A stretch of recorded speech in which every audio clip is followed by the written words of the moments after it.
তিনবার নবীজিকে জিব্রাইল তার নিজের বুকের সাথে চাপ দিয়ে ধরে ছেড়ে দিয়ে বললেন যে ইকরা বিসমি রাব্বিকাল্লাযী খালাক। এবার আমাদের দয়ার নবী সাল্লাল্লাহু আলাইহি সাল্লাম তিনিও জিব্রাইলের সাথে সাথে পড়তে লাগলেন ইকরা বিসমি রাব্বিকাল্লাযী খালাক। এভাবে জিব্রাইলের সিনা থেকে আমাদের নবী হযরত মুহাম্মদুর রাসূলুল্লাহ সাল্লাল্লাহু আলাইহি সাল্লামের সিনার মধ্যে, কলবের মধ্যে ইলমে ওহী, ইলমে নববী আসলো। সকলে বলুন সুবহানাল্লাহ। এই হাদিস সহিহুল বুখারীর একেবারে প্রথম খণ্ড শুরু লগ্নে বাবুন কাইফা কানা বাদুল ওহী, ওহীর সূচনা কিভাবে হলো, এই অধ্যায়ের 3 নম্বর হাদিস আম্মা জান আয়েশা থেকে বর্ণিত। আপনারা যারা সহিহ বুখারী পড়তেছেন প্রথম খণ্ডের প্রথম পৃষ্ঠায় হাদিসটা রয়েছে। তো এই হাদিস থেকেও আমরা বুঝতে পারলাম যে ইলম আসবে আল্লাহর পক্ষ থেকে এবং সেই ইলম আসবে ছাত্র ছাত্রীদের কলবের মধ্যে। কোথায় আসবে? এ কারণেই আমাদের আকাবিরে দেওবান্দ, আমাদের মুরব্বী উলামায়ে কেরাম তারা সব সময় বলেন ইলম সিনা ব সিনা, ইলম সিনা ব সিনা, যে ইলম একজনের সিনা থেকে আরেকজনের সিনায়, একজনের কলব থেকে আরেকজনের কলবের ভিতরে এই ইলম প্রবেশ করবে। উস্তাদদের কলব থেকে ছাত্র ছাত্রীদের কলবের মধ্যে এই ইলম কি করবে? প্রবেশ করবে।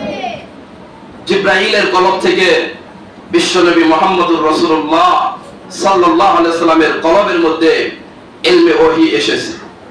বিশ্বনবীর কলব থেকে সাহাবায়ে কেরামের কলবের মধ্যে ইলমে ওহী, ইলমে দ্বীন এসেছে। সাহাবায়ে কেরাম থেকে তাবেঈন, তাবেঈনদের থেকে তাবেঈন, তাদের কাছ থেকে আইম্মায়ে মুজতাহিদিন, তাদের কাছ থেকে সালাফে সালিহিন, বুজুর্গানে দ্বীন, এভাবে পর্যায়ক্রমে আমাদের আকাবিরে দেওবন্দ ভারত উপমহাদেশের বুজুর্গ উলামায়ে কেরামের কলবের মধ্যে এই ইলমে ওহী, ইলমে নববী এসেছে। তাদের কাছ থেকে আমাদের উস্তাদরা শিখেছেন। আমাদের উস্তাদদের সিনা আর কলব থেকে আমাদের কলবের মধ্যে এই ইলম আল্লাহ তাআলা প্রদান করেছেন। আমাদের কাছ থেকে আমাদের ছাত্র ছাত্রীরা তাদের কলবের মধ্যে এই ইলম যাবে, এই ইলমে ওহী তাদের কলবে প্রবেশ করবে। কাজেই প্রত্যেকটা ছাত্র ছাত্রীকে উস্তাদ, উস্তাদজি, ম্যাডাম যারা রয়েছেন তাদের সাথে সুন্দর সম্পর্ক থাকতে হবে, ভালো সম্পর্ক থাকতে হবে। তাহলেই তো ম্যাডামদের কলব থেকে, উস্তাদদের কলব থেকে আপনাদের কলবের মধ্যে এই ইলম প্রবেশ করবে।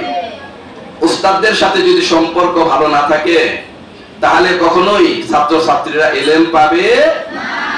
মনে করুন আপনি জগ থেকে গ্লাসের মধ্যে পানি ডালবেন, জগের পানি যেখানে পড়তেছে গ্লাস ওখানে ধরতে হবে। ওইখানে না ধরে গ্লাস যদি আপনি অন্য জায়গায় রাখেন তাহলে কি পানি গ্লাসে পড়বে? কখনোই পড়বে না।